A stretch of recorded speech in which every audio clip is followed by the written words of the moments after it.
Coming up on Business Incorporated. Egypt dominates Forbes Middle East 30 under 30 list with 12 entries of entrepreneurs, pioneers, creatives, and athletes. Ethiopia exports $13 million worth of electricity to Sudan, Djibouti in 2 months.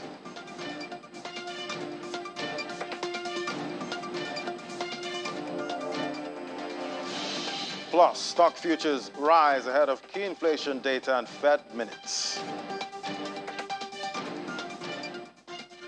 Hello, welcome to the program. I'm Ladi Williams. First off, let's look at how your money is performing at intraday. Starting with Africa now, we see the NGX there down marginally by 0.02% at 47,556 points. And we see South Africa there reversing yesterday's loss we saw at intraday, up 0.42% at intraday today. Egypt there, that's down 0.44%. And we see Kenya, it closed yesterday up 2.22%, continuing the bullish run that we've seen for the past couple of days. Let's flip over to the Middle East now. We see Abu Dhabi there. That's down 0.21%, continuing that bearish run we saw a few days back. Same thing in the UAE there with Dubai, also down 0.27%. We flip over to Saudi Arabia and Qatar. It's green in this parts there, countering the red we saw yesterday. Saudi Arabia up 0.41%.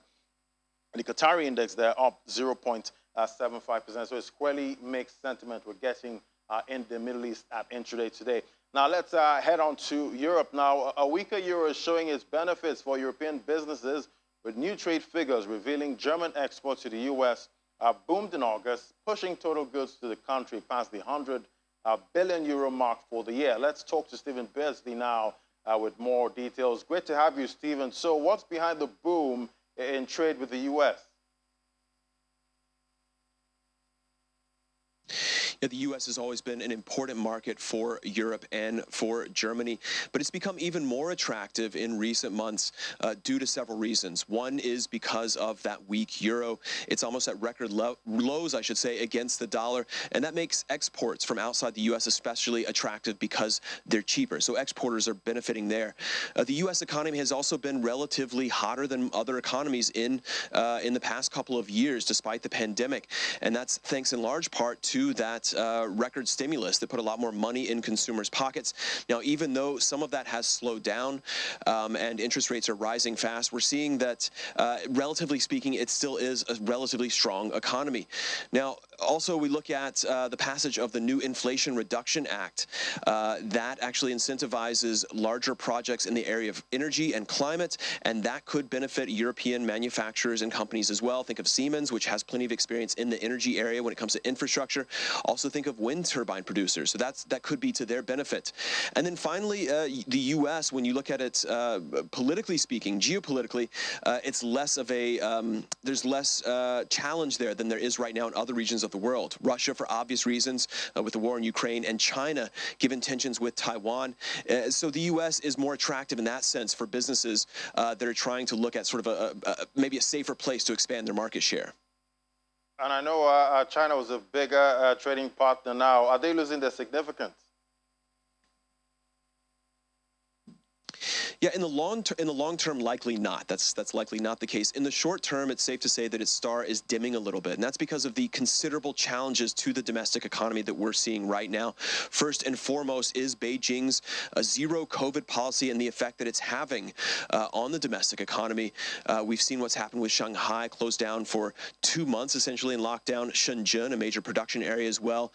When you add that to tenacious unemployment and to a property market that's essentially imploding, you're seeing that market in China, it doesn't quite have the luster that it's had in recent years. In the long term, however, it is going to be an incredibly important market for Europe. It's one of the largest markets, if not the largest single market when it comes to a single country. And, you know, its middle class continues to grow, or has been growing in recent years. So that's going to be important, especially for individual companies like Volkswagen, where it makes up a significant amount of their overall sales. So there's not going to be any kind of decoupling, which is what some skeptics or critics of Chinese trade are pushing for. German Chancellor Olaf Scholz saying even yesterday, look, this isn't going to happen. Not only do German businesses benefit from products produced in China, from the supply chain there, but also it is a major market for them. Quite interesting. But how are the markets looking? Well, yet again, European markets were down at the open. Again, investors worried about growth, about the possibility of recession. Trading today somewhat restrained as everyone watches for the latest inflation indicators out of the U.S. that could set the mood for days to come. Investors really right now trying to figure out what they want to hold on to, what they want to get rid of, how long a recession could last, and where they want to be when they go into it and when they come out. Otherwise, today, the Bank of England helping to rally the value of the British pound after it announced that it would most likely continue bond purchases past Friday. That was the date it had given for ending its bond buying program. That program aiming to bring some stability to the bond market, which had been rattled in recent days over new budget plans from London. So that saw the pound rally a little bit, but despite that, the FTSE 100 falling today on overall negative indicators out of the country, including the surprise contraction of the economy in August by 0.3%, another bad indicator for the overall British economy. Right. I guess investors looking for good news, you know, at this time. Thank you so much, Stephen Beardsley, right there in Berlin. Let's head on to the UK now. We have Juliana standing by right there. Great to have you, Juliana. So you had that conversation earlier with Ini about the UK government's plans on renewable energy revenue cap. How's that supposed to work, really? Good afternoon, Laddie. We'll just have to wait and see, and we'll have to also wait and hear what Jacob Rees-Mogg, the business secretary, announces in the House of Commons any time now, because this renewable energy windfall tax is all part of Prime Minister Liz Truss's energy price guarantee, which was announced a couple of weeks ago before Her Majesty the Queen died. But so much has happened, we've almost forgotten about that. But of course, because this is new legislation, it does have to go through a Commons vote. We're not sure whether or not the Labour Party are going to back that. Today was Liz Truss's only second Prime Minister's questions, which was a bit tense because, of course, so much has happened in such a short period of her tenure, including the fact that her backbench MPs want her out as soon as they can. Lots of people calling for a general election. But back to the renewable energy windfall tax, which is what it is being described as, is for so long we've been talking about oil and gas firms because, of course, because of the war in Ukraine, they have had huge profits. And it was back in May, on the 26th of May, the former Chancellor Rishi Sunak decided, after being dragged and pulled by the opposition, to impose a windfall tax on their profits because they had earned so much when people were struggling so much. But the UK never looked at electricity, and it seems as if a lot of the renewable energy generators have been earning a lot of buck too, and they've decided that it's about time they pay their fair share. Now, that should be okay in a normal society, but things are anything but normal now, and we've got lots of campaign groups, particularly those who represent this kind of new green zero energy, which we're supposed to be heading to by 2050. But of course, since everything has happened in February, lots of people are slowly coming away from that. People are saying that, you know, this is a wrong move to do. Why would you tax those who are trying to do the right thing, because this is not going to get any investment into the country. So I do have a very quick statement, which is from the CEO of Renewable Energies UK, Dan McGrail. He said that we're concerned about this price cap, and it is going to send a wrong signal to investors in renewable energy. A price cap acting as a 100% windfall tax on renewables revenue above a certain level while excess oil and gas are only taxed at 25%, risks skewing investment towards the fossil fuels that have caused this energy crisis in the first place. So, you know, Liz Truss has got a lot to contend with. Of course, we are going through a huge cost of living crisis. GDP figures came in today showing that it contracted 0.3% in August. We're expecting an even sharper decline in September, certainly heading into a recession before the end of the year. She's trying to get as much revenue as she can from any place or sector so that she can put it back into the economy to pay for those tax cuts that cost the market to fall during the mini budget. So she's got a lot to contend with, but this is quite controversial. So we'll have to see whether or not it passes that vote in the Commons later today. Yeah, I guess we'll see. And I guess the message here is don't profit from any of these problems. No, you're going to be hit by a windfall tax. All right, now we see that the Bank of England is also warning that mortgage costs are going to rise, you know, for households. I guess the problems just keep mounting.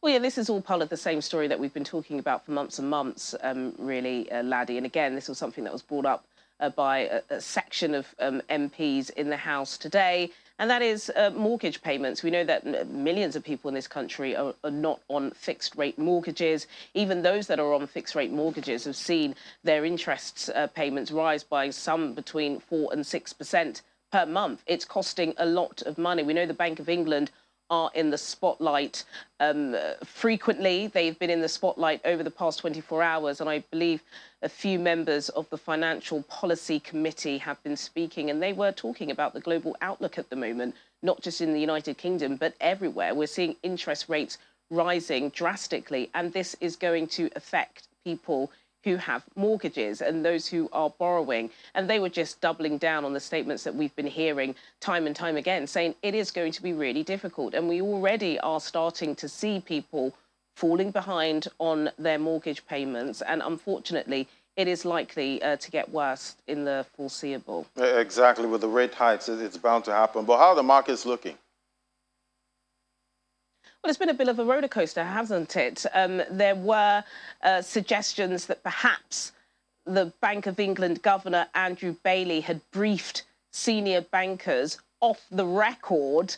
So, you know, there is no formal statement. The actual formal statement from the Bank of England is that the bond buying programme, which cost £65 billion, is indeed coming to an end on the 14th of October, which is Friday. That's the official statement. Nothing has been released by the Bank of England to say otherwise. However, the Financial Times, which of course is a leading establishment broadsheet business newspaper, they have hinted that perhaps that isn't the case, and they would think of extending it if they need to. It is likely that they will, but on the record, they won't be extending it. So when those rumours came out, of course, the pound did slightly lift, but when there was no official statement by the Bank of England, it came down again. Every time Liz Truss speaks, the pound falls, which is such a shame because she is a female prime minister. People do want to back her, but it is just not looking great for her at the moment. And it hasn't looked great after this kind of bruising PMQs that she managed to get herself through. So at intraday, the FTSE All Share is up slightly by 0.07%. The FTSE 100 up 2 by 0.17%. The FTSE 250, that's down by 0.41%. In the currencies market, which everybody is watching at the moment, the British pound is up against the US dollar by 1.02%. That's quite a large uplift there. It's also up against the euro by 0.91% and up against the Japanese yen at intraday by 1.44%. But that could change any second, as we know. Yeah, that could change. I guess the pound is relying heavily on whatever Liz says. All right, Juliana, thank you so much for the update. Thank you. All right, now let's move on to other markets now. See, Asia-Pacific markets were mixed today with the some indexes struggling for direction amid concerns over the global economy. Investors are also waiting for inflation data from the U.S. due later this week. Shanghai Composite in mainland China rose 1.53% to end the session at 3,025 points, and the Shenzhen component gained 2.46% to close at 10,838 points.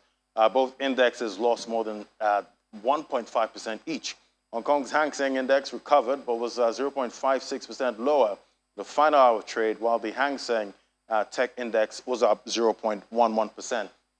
Looking at Asia, in Japan, the Nikkei 225 closed fractionally lower at 26,396 points, while the Topix lost 0.12% at 8,869 points, and was hovering over 146 against the dollar. While in Australia, 0.04%, that was higher at 6,647 points, while South Korea's central bank raised interest rates by 50 basis points to 3%.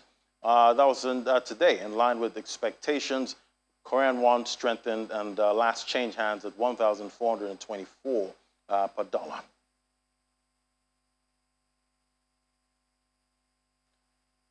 And to the U.S. markets now, we see stock futures rose today as investors awaited the latest inflation numbers and the minutes from the Federal Reserve's latest meeting. Futures tied at Dow Jones Industrial Average added 0.48%. The S&P 500 added about 0.67%, while the NASDAQ at about 0.87% respectively. Well, we'll have Maria Bird now to give us details of yesterday's close.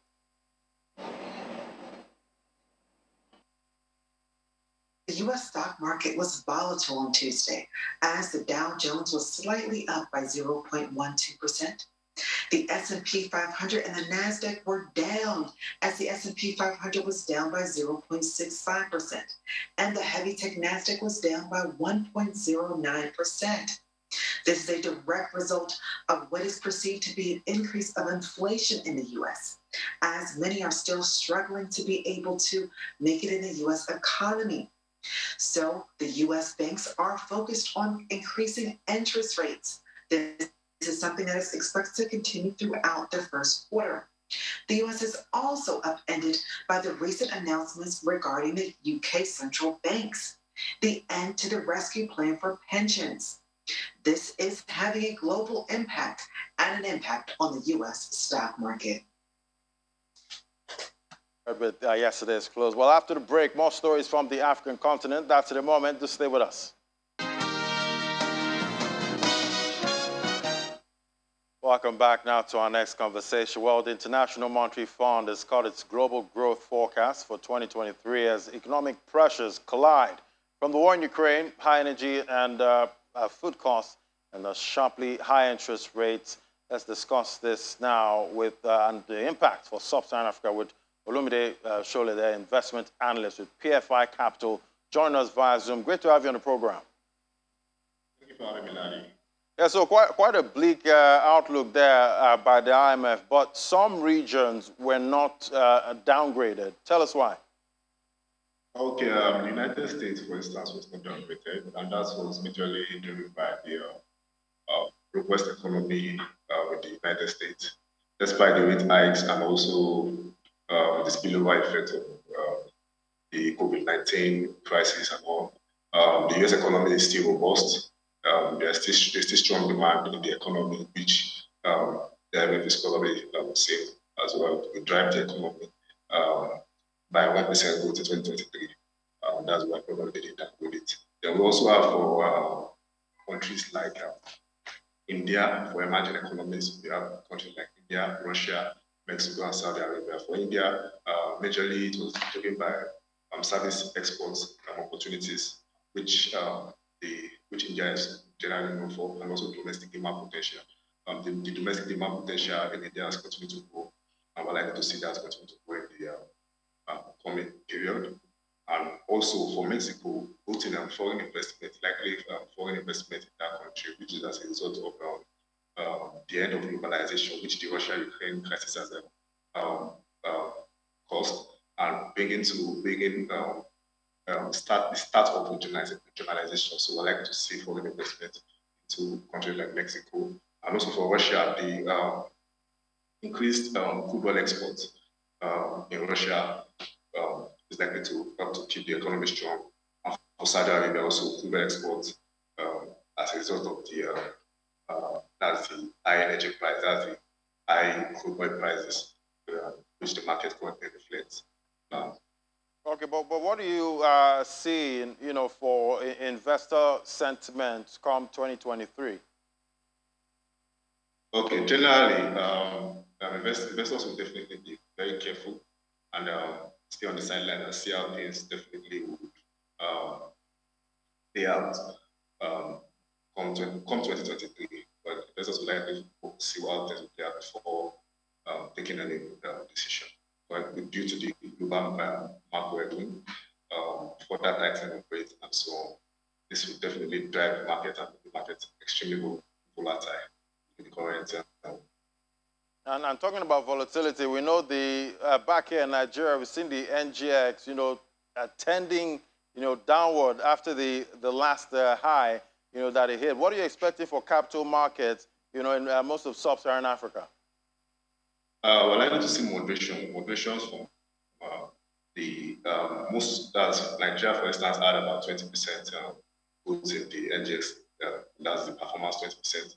But we're likely to continue to see moderation due to major factors, because the macroeconomic headwinds has also started to hit sub-Saharan Africans. For instance, Nigeria, we're seeing fast depreciation of the Naira in the official and in the parallel market, especially the parallel market. And also for Ghana, we're seeing about Ghana currency cheap by about 35%. That is about second most performing currency in the world now. And so on for other sub-Saharan Africa. This is definitely impact investor sentiment in these countries.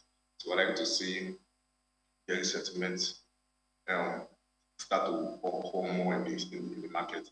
Definitely, which will start to lead to moderation in some of this nice positive performance, which was recorded in the H1 2022. All right, Olumide, thank you so much. Investment analyst, PFI Capital. We'll be watching how markets play out in 2023. Thank you. All right, moving on to other stories now. We'll see the Kenyan government has promised to privatize 10 companies in the next year through the stock market to end this 6-year listing drought at the Nairobi bourse. President William Ruto said the government plans to bring 6 to 10 companies to the market through initial public offerings, urging the private sector to also list at least 5 firms at the Nairobi Securities Exchange. The government has previously earmarked 26 companies for privatization, including the lucrative Kenya Ports Authority and the Kenya Pipeline, alongside loss-making lenders, collapsed sugar millers, and state hotels that have been run down over the years. And the Ethiopian Electric Power announced that Ethiopia has earned more than $13 million from exporting electricity to neighboring countries, Sudan and Djibouti. According to the head of sales and customer management office, the marketing and business development, the amount generated was out of the planned $18.55 million by supplying more than 349.56 million kilowatt hours of electricity to Sudan and Djibouti in the 2 months of the current Ethiopian fiscal year. The state-owned utility has instead supplied 232.76 million kilowatt hours of electricity, cashing in $13.04 million, which amounts to 70.29% of the target. And Zimbabwean diamond mining giant Reazim Limited has bought Sperbit diamond mine in Namibia. The Zimbabwean group seeks to expand in Africa. According to Reazim, the group has been trying to broaden its footprint in the mining industry in Africa, and this acquisition was part of the strategy. People familiar with the matter said the acquisition cost about $58 million. Sperbit holds 2 onshore and 2 offshore mining licenses within Lude's protected diamond zones. And that's it on Business Incorporated. Thank you so much for watching. I'm Ladi Williams. Bye for now.